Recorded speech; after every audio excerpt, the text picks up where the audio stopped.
Halo semuanya, pada video kali ini, kami dari kelompok F, kelas Elektronika Analog Praktikum, akan menjelaskan proyek dari hasil ujian akhir praktikum kami. Pada UAP kali ini, kami mengangkat rangkaian penyearah presisi. Maka sebelum masuk ke penjelasan selanjutnya, izinkan kami memperkenalkan anggota kelompok kami. Saya sendiri, Afina, dengan NIM akhir 001. Kemudian ada Mustika Ningrum dengan NIM akhir 010 dan juga Fahri Febriandi dengan NIM akhir 053. Pada video kali ini, pembahasan yang akan kita kupas adalah mengenai tujuan dari gelombang presisi. Kemudian dasar teorinya, alat bahan, hasil EWP atau Electronic Workbench adalah simulasi yang kita gunakan, dan yang terakhir adalah pembahasan beserta simpulannya. Maka, masuk kepada tujuan, yang pertama adalah membuat rangkaian penyearah presisi gelombang penuh. Dan yang kedua adalah membaca kurva yang terbentuk pada gelombang pada osiloskop.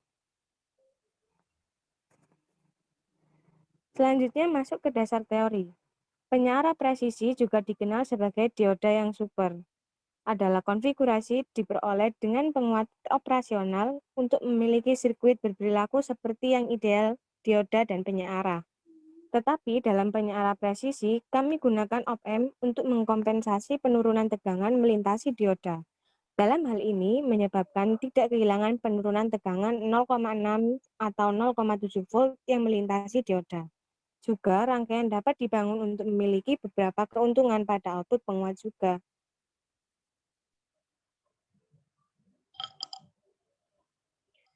Yang selanjutnya adalah inovasi yang kami lakukan, yaitu pada rangkaian penyearah penuh yang telah dimodifikasi menjadi rangkaian penyearah presisi.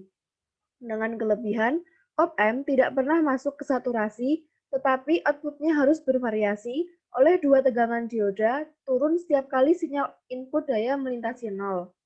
Dengan demikian, laju perubahan tegangan op-amp dan respon frekuensinya akan membatasi aksi frekuensi tinggi, khususnya untuk level sinyal rendah.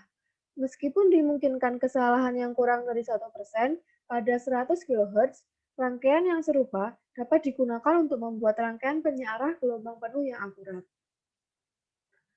Beberapa komponen yang kami gunakan dalam membuat rangkaian tersebut yaitu 4 buah resistor bernilai 6,8 kilo-ohm, 1 buah resistor bernilai 3,4 kilo-ohm, 2 buah dioda 1 N4148, 1 buah osiloskop, 2 buah IC ideal, dan sumber tegangan AC. Baik, selanjutnya kami akan memperlihatkan hasil dari Electronic Workbench kami. Baik, berikut adalah hasil dari Electronic Workbench kami. Terlihat bahwa rangkaian ini menggunakan rangkaian half wave rectifier ditambah dengan summing amplifier. Dan kemudian dari osiloskop ini terlihat bahwa ketika sinyal input bernilai negatif, maka dengan rangkaian ini outputnya akan bernilai positif. Terlihat pula bahwa pada rangkaian ini nilai input dan output relatif sama. Kemudian kita lanjut dengan pembahasan dan kesimpulan. Pertama, pada rangkaian, kapasitor mempertahankan level tegangan puncak sinyalnya.